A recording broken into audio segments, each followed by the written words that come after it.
ఓం శ్రీమాత్రే నమః. లలితా సహస్రనామాలకు పుట్టినిల్లు. మరి మనం ఎలా వెళ్ళాలి?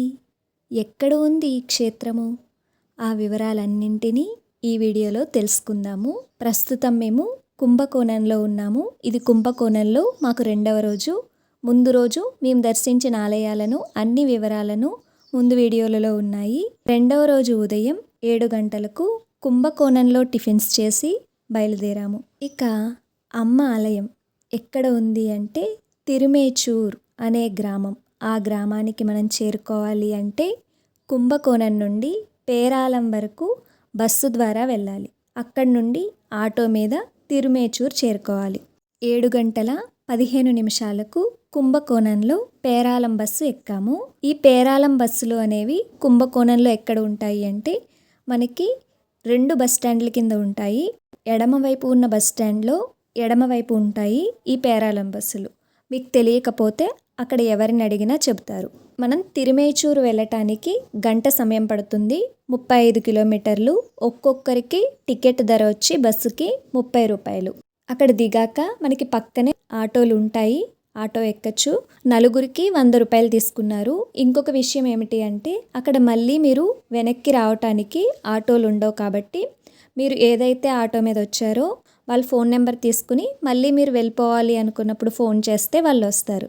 లేదంటే మీరు రావటానికి వెళ్ళటానికి కూడా ముందే మాట్లాడుకుని కూడా రావచ్చు. ఎలా అన్నది మీ ఇష్టము. మీరు త్వరగా వెళ్ళిపోవాలి అనుకుంటే రావటానికి వెళ్ళటానికి మాట్లాడుకోండి.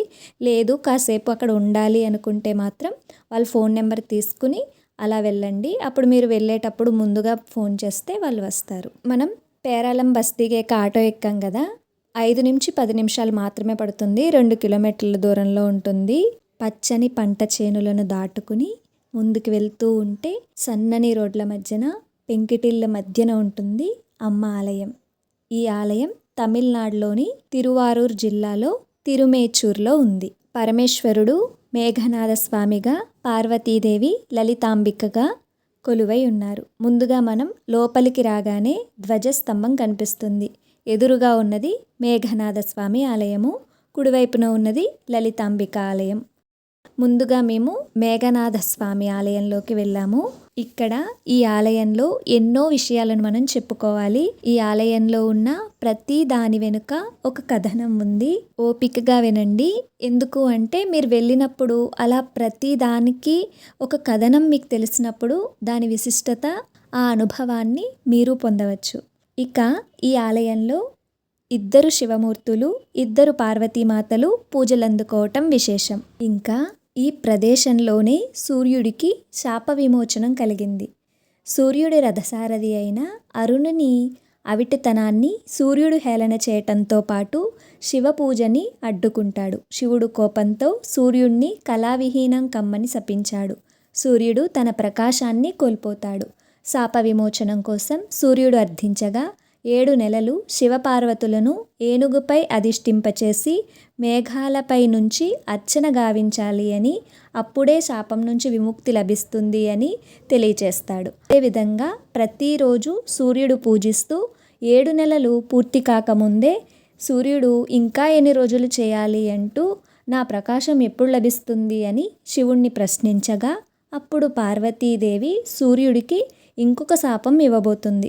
అలా అమ్మవారు ఇంకొక శాపం ఇవ్వబోతుందని తెలుసుకున్న శివుడు అమ్మని కోపం తగ్గించుకోమని బుజ్జగిస్తాడు. ఆ సన్నివేశాన్ని మేఘనాథ స్వామి ఆలయం కుడివైపున అద్భుతంగా శిల్పకళలో చెక్కారు. ఈ శిల్పకళలో అమ్మ ఒకవైపు నుండి చూస్తే కోపంగానూ, ఇంకొక వైపు నుండి చూస్తే చిరునవ్వుతోనూ కనిపిస్తుంది. ఈ సన్నివేశాన్ని మనం లలితా సహస్రనామాలలో అనాకలిత సాదృశ్య చుబుకశ్రీ విరాజిత ఆ నామాన్ని వివరిస్తున్నప్పుడు తిరుమేచూర్ లలితాంబిక ఆలయంలో ఆ శిల్పకళను చెబుతూ ఈ నామాన్ని వివరించాను. మీకు గుర్తుందా? ఆ సమయంలో నాకు ఆ శిల్పకళ ఎక్కడ ఉందో, ఏ ఆలయమో కూడా నాకు తెలియదు. కానీ కుంభకోణానికి వెళ్తున్నామన్నప్పుడు అక్కడ ఏ ఏ ఆలయాలు ఉన్నాయి అన్నట్టుగా చూస్తూ ఉంటే లలితా సహస్రనామాలు పుట్టిన ఆలయం ఉందని తెలిసింది. అయితే అలా ఆలయాన్ని చూస్తున్నప్పుడు ఆ శిల్పకళ కనిపించింది.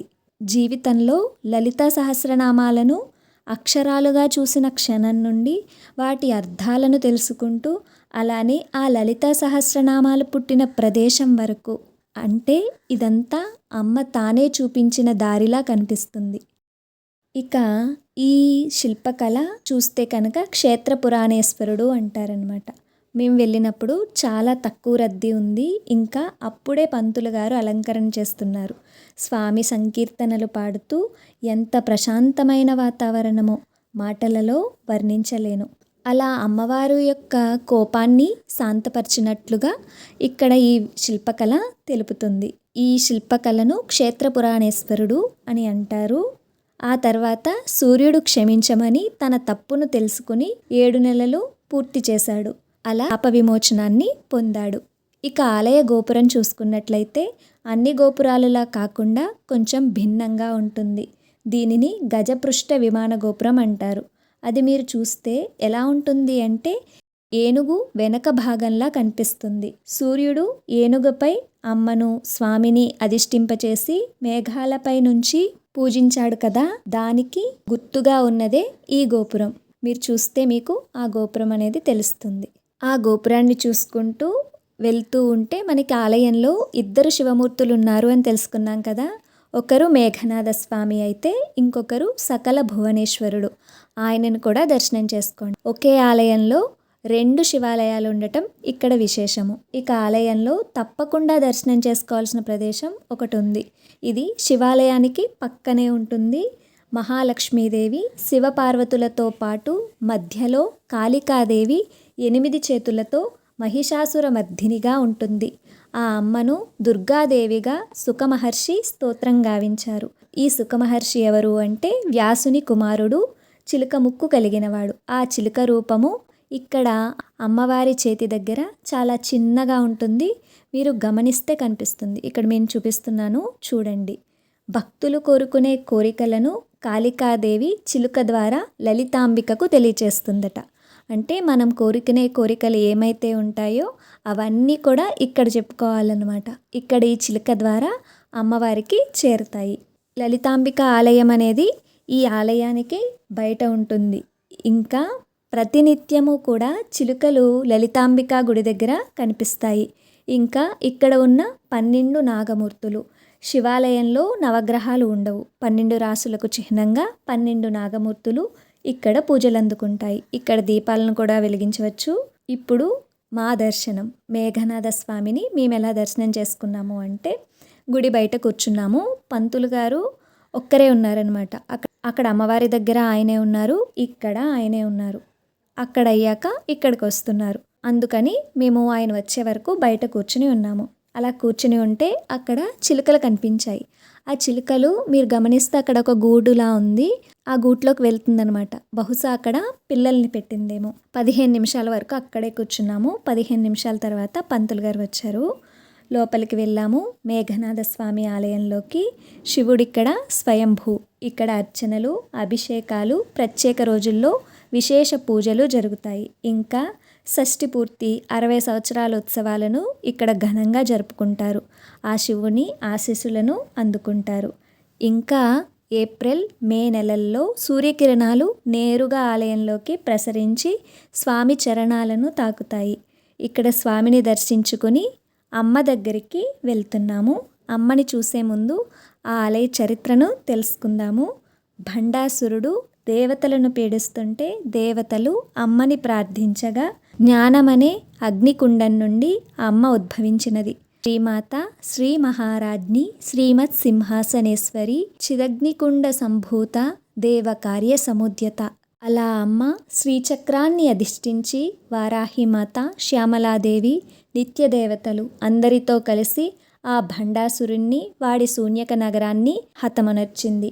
ఆ వధ అనంతరం కూడా కోపం తగ్గకపోవటంతో ఆమెను భూలోకానికి వెళ్ళి మనోన్మణి అనే పేరుతో తపస్సు చేయమని ఆ ఈశ్వరుడు ఆదేశించగా అమ్మ ఈ క్షేత్రానికి వచ్చి తపస్సు చేసి ప్రశాంతంగా కరుణామయిగా మారింది. ఇక్కడ అమ్మ శాంతస్వరూపినిగా మనోన్మణిగా ఉంటుంది.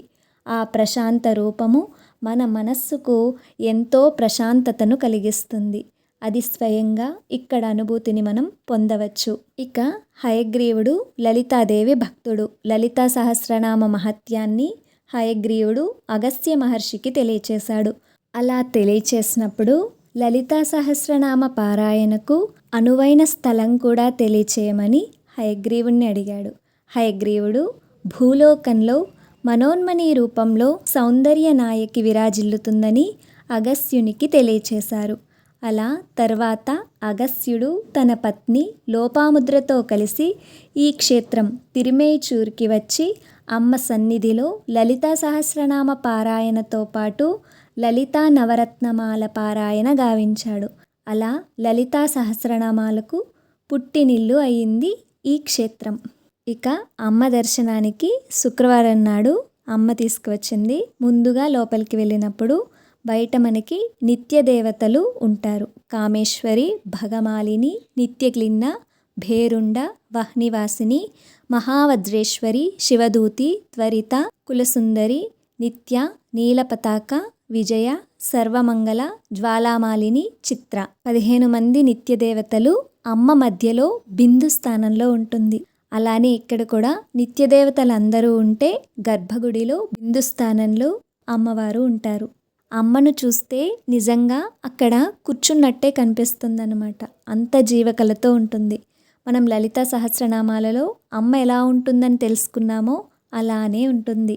అంటే ప్రతి నామము చూసుకున్నట్లయితే చంపకాశోక పున్నాగ సౌగంధిక లసత్కచ అంటే ఆ కురుల సౌందర్యము, తర్వాత కురువింద మణిశ్రేణి కనత్కోటీర మండిత అమ్మ తలపైనున్న కిరీటము, నుదుటన కస్తూరి తిలకము, మీనాల్లాంటి కళ్ళు, సంపెంగ ముక్కు, ఇక ప్రతి నామము అక్కడ మనకి ప్రత్యక్షంగా కనిపిస్తుంది. అలా అమ్మను చూస్తూ ఉండిపోవచ్చు. ఇంకొక విషయం ఏమిటి అంటే ఒక భక్తురాలికి కలలో పట్టీలు పెట్టమని ఆమెకు కల వచ్చిందట. ఆ విషయాన్ని పూజారికి తెలియచేస్తే అమ్మవారికి పెట్టడానికి అక్కడ వీలుగా ఏమీ లేదు అని వాళ్ళు చెప్పారంట. కానీ ఆ భక్తురాలు ఆ పట్టీలను తయారు చేయించి తీసుకువచ్చి పెట్టమని ఇచ్చిందంట. అలా పెట్టమని ఇచ్చినప్పుడు ఆ పంతులు గారు కూడా ఈమె ఇంతలా పట్టుబడుతుంది కదా అని చెప్పి చూస్తే అక్కడ పట్టీలు పెట్టడానికి వీలుగా పట్టీ పట్టేంత ఖాళీ ఉందంట. అది ఇంతవరకు వాళ్ళకి తెలియలేదు. అలా అమ్మ తనకి తానే పట్టీలు తెప్పించుకుంది. ఇక్కడ విశేషం ఏమిటి అంటే ఆ తర్వాత చాలామంది కూడా పట్టీలను అమ్మకు కానుకగా ఇస్తారు. అలా అమ్మ శాంత స్వరూపిణిగా కొలువై శ్రీచక్రరాజ సింహాసనంపై సకల సృష్టిని పరిపాలిస్తున్న మహారాణిలా కూర్చుని ఉంటుంది.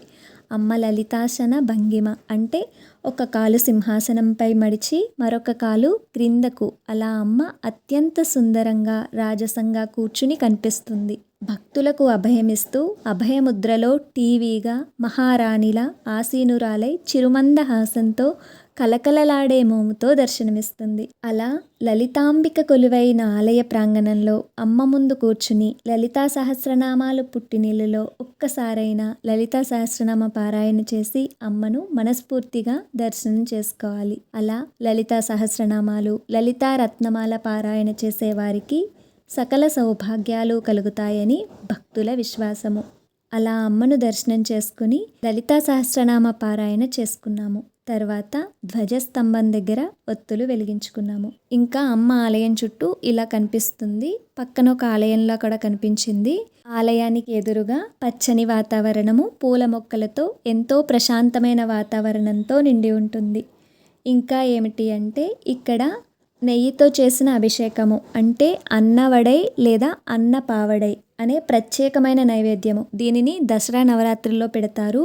నేతిని ఏర్పాటు చేసి ఆ నేతిలో అమ్మవారి రూపము ఆ నేతిలో కనిపిస్తుందన్నమాట, ప్రతిబింబము. అలా అమ్మను దర్శనం చేసుకుంటారు. అలానే పెళ్లి కాని యువతులకు, పెళ్లి కాని వారికి కళ్యాణ ప్రాప్తి కలుగుతుంది అని భక్తుల విశ్వాసము. ఇక ఆలయం దర్శన సమయాలకు వస్తే ఉదయం 7 గంటల నుండి 12:30 గంటల వరకు ఉంటుంది. మరలా సాయంత్రము 4:30 గంటల నుండి 8:30 గంటల వరకు దర్శించుకోవచ్చు. మరి ఎలా వెళ్ళాలి అనేది, ఎక్కడి నుండి వెళ్ళాలి, ఇవన్నీ కూడా వీడియో ముందు చెప్పాను చూడండి. మీరు ఇక్కడ ఉండడానికైతే ఉండదు, కుంభకోణంలో ఉండాలి, లేదంటే మైలాదితురైలో ఉండొచ్చు. మేము 8:30కి వచ్చాము, 10:30 అవుతుంది. ఇక మేము బయలుదేరుతున్నాము. అమ్మను మళ్ళీ దర్శనం చేసుకోవాలి అని అడిగి బయలుదేరుతున్నాము. ఆటో అతనికి ఫోన్ చేశాము, అతను వస్తున్నారు. మరలా మనం కుంభకోణం నుండి తంజావూరు వెళ్ళాలి. తంజావూరులో అతిపెద్ద శివాలయము, ఆలయం గురించి తర్వాత వీడియోలో తెలుసుకుందాము. అంతవరకు శ్రీమాత్రే నమః.